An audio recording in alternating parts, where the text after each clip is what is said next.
Je voudrais revenir un peu sur ce que je viens de voir là, sur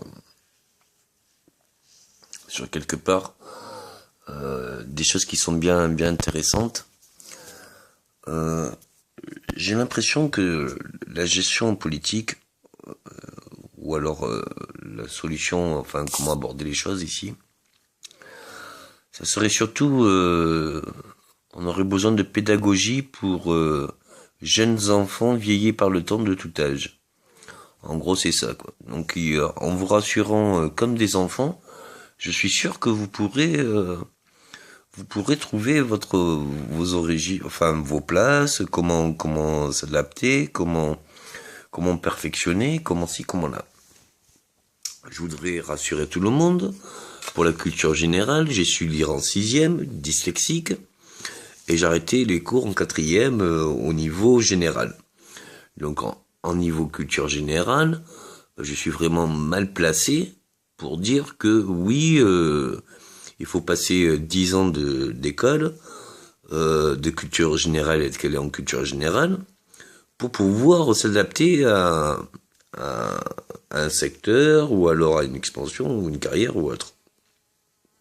Et c'est vraiment dans toute cette dimension que j'ai voué ma vie, parce que il y avait deux solutions. Je me suis dit, quand j'étais petit, voilà, il y a deux solutions. Ou j'apprends ce qu'il y a dans les livres, je vais faire comme tout le monde qui apprend ce qu'il y a dans le livre, c'est-à-dire je vais répéter ce qu'il y a dans le livre. Ou alors je regarde ce qu'il y a dans les livres, et puis au lieu de comprendre le livre, je vais essayer de comprendre la logique qui a permis à l'auteur d'écrire le livre. Alors pourquoi je parle de logique? Parce que c'est tout simplement logique. C'est-à-dire qu'une fois que tu as la logique, tu vois bien que la logique de construction de la solution, c'est-à-dire que tu as le problème de l'époque, comment lui il l'a vu, et puis comment il l'a solutionné. La logique de la solution, quel qu'en soit le secteur que tu solutionnes, tu peux mettre la même logique sur un autre domaine et essayer de voir si cette logique peut s'appliquer. Heureusement, dans la vie, on n'a pas qu'un seul problème. Heureusement, on n'est pas confronté à une seule logique. Mais par contre, on a tous déjà solutionné un truc. Donc que ça soit fait par métaphore ou que ça soit fait par divers chemins, il arrive bien à un moment donné où, par exemple, pour prendre la politique, et pour prendre une métaphore tout à fait, je suis du bâtiment au départ. Bon. Donc voilà. Si je sais construire des maisons, normalement, selon ce que je viens d'expliquer, je suis censé construire une politique. Donc je résume la chose. L'image, voilà. Est-ce que là, d'une maison qui a des murs, tout ça, voilà. Donc, est-ce que vous pensez que il a commencé sur le coin? Et après, il a aligné d'abord toutes les comment ça s'appelle, les pierres pour faire le mur. Mais c'est pas en faisant une pierre ici qu'il va en mettre une de l'autre côté, et après chacun de tous les côtés. Enfin, c'est dans la continuité. Essayer de comprendre la logique, c'est-à-dire que c'est dans la continuité et dans l'alignement des choses, c'est-à-dire que les rendre homogènes, les rendre complémentaires. C'est pas tous les murs ne sont pas face nord. Il y en a un au nord, un à l'est, un à l'ouest, un au sud. Donc c'est dans toutes les directions opposées qui vont pouvoir s'aligner et être complémentaires. Donc si par exemple je fais une loi et après j'en refais une autre et après j'en refais une autre et après j'en fais une autre et après j'en fais une autre et après j'en fais une autre sur le même sujet, plus personne pourra rien y comprendre, quoi. Alors que là, c'est pas que je fais une autre sur une autre. J'essaye de faire un point et d'approfondir le point. C'est-à-dire de mettre une pierre au sol, alignée à une autre dans la continuité, mais j'essaye pas de la poser de n'importe quelle façon. Je la pose et après, avec le temps, je l'ajuste. Je l'ajuste dans son alignement, dans son objectivité, dans son résultat, surtout sur son résultat. Je suis pas quelqu'un qui connaît vraiment ça fait longtemps que j'ai pas travaillé. Et à part ces dernières années, et du coup j'ai pas l'action pour me comment ça s'appelle, me recadrer ma pierre. Mais par contre, je me dis que voilà, je vois bien mes visions ou mes observations du départ, je pose ma pierre, n'importe comment, hein, c'est pas important. Mais après, je vois bien comment elle correspond par rapport aux autres pierres qui sont alignées. Donc si elle correspond à rien, ben, je la réajuste. Si elle correspond dès le départ à sa position, je la laisse. Donc il est très important pas de faire confiance au hasard, c'est pas une question de faire les choses au hasard. J'essaie de les faire avec réflexion, j'essaie de tomber juste dès le premier niveau, mais je vais pas regarder une pierre qui est mal centrée et qui est posée dès le premier niveau si elle est pas à sa place. Donc à un moment donné, je pense que voilà, on peut pas monter un mur si le mur il tient pas droit, c'est qu'il y a une des pierres de l'édifice qui est trop décentralisée de l'alignement ou du complément ou de la continuité.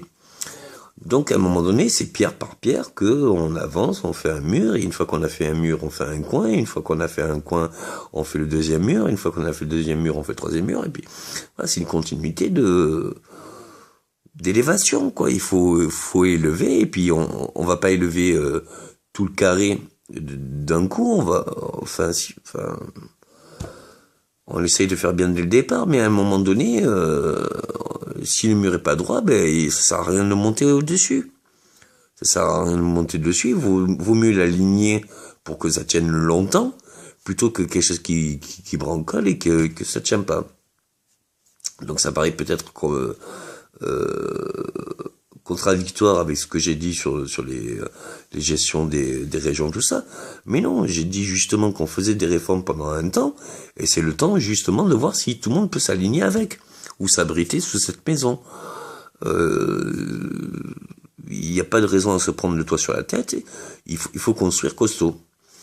Donc pour ça, après je vais faire aussi une vidéo sur le logement qui est bien sympathique, parce qu'on a un petit problème de logement, et surtout il faut décentraliser un peu ces villes.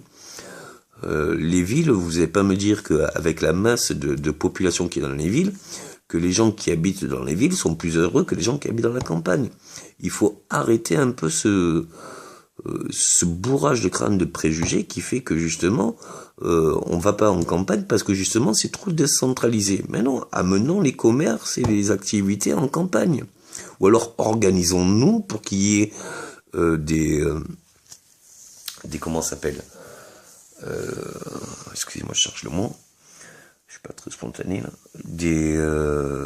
pas des balades, mais des livraisons d'activités. Jusqu'à nos jours, nos activités, elles sont à un endroit fixe. Pourquoi vraiment faire fixe quand on peut faire déplacer? Surtout qu'au jour d'aujourd'hui, on a découvert des méthodes pour faire des moteurs d'énergie libre, tout cela, qui fait que normalement ça devrait faciliter le transport. Facilitons le transport pour livrer des activités. Ça peut être intéressant. Il y a maintenant une réelle demande sur la campagne, vivre, retourner aux sources, retourner en campagne, retourner en forêt, retourner en montagne, parce que il faut que je dise tous les mots, la montagne. Donc du coup, à un moment donné, il faut vraiment qu'on se dise, voilà, on voit bien que une région montagneuse qui a pas forcément de forêt, qui a pas forcément d'attraction, qui a pas forcément d'activité, va avoir du mal à s'épanouir. Laissons-la naturelle, de son décor naturel, de ce côté grandiose qu'offre la nature, de sa vue, et puis sponsorisons tous les sports d'air, que ça soit le parapente. De toute façon, il y arrive un moment donné où il y a quelque chose qu'il faut bien s'imprégner dans l'esprit, c'est que c'est pour une durée très limitée, la Terre. Pourquoi? Parce que dès que les gens seront formés dans tout secteur, et dès que les gens mentalement, psychologiquement et philosophiquement se seront alignés, on les exporte dans un autre système solaire ou sur notre planète. Pourquoi? Parce que on n'est pas à l'ère, on le voit bien par la biocapacité ou autre, on ne pourra pas accueillir des descendances éternellement, vu que notre espérance de vie va augmenter de façon pharaonique. Il faut vraiment, à un moment donné, voir beaucoup, beaucoup plus loin. Je demande aussi à la France si elle peut reprendre tous les projets de l'espace, parce que justement, il y a encore un nouveau moteur là que je vais sortir peut-être demain ou après-demain, je sais pas quand c'est que je vais publier, mais qui est encore plus performant que le moteur Tesla, qui était déjà pas mal. Bon, donc du coup, à un moment donné, il faut vraiment qu'on se dise, bon ben, où va le schmublique? Non, c'est pas où il va le schmublique, c'est pendant combien de temps il va faire le schmublique. C'est tout. Ceux qui voudront rester sur la Terre, ils pourront rester sur la Terre. Ceux qui en voudront plus et qui voudront aller à la conquête de nouvelles planètes pour apporter les savoirs à ces nouvelles planètes, à ses habitants, pour apporter justement des nouvelles consciences, pour apporter tous les problèmes que nous-mêmes on aura résolus. Du coup, là, on pourra aller dans d'autres planètes. Le projet, le programme, si vous voulez, au départ, c'était pas de faire un gros public sur Terre. Le programme, c'était surtout formons les gens à grande échelle pour pouvoir faire une expansion. Parce que si on faisait une expansion avant la formation, ça aurait été reporter les problèmes sur les autres planètes. Il n'y avait aucun intérêt à perpétuer les problèmes. Donc il faut d'abord stimuler les consciences humaines, qu'on s'acclimate tous avec le soutien de tous, par le peuple et pour le peuple, pour que justement, à un moment donné, si tout le monde on arrive et qu'on a pu résoudre le problème, allons donner les solutions ailleurs. Merci.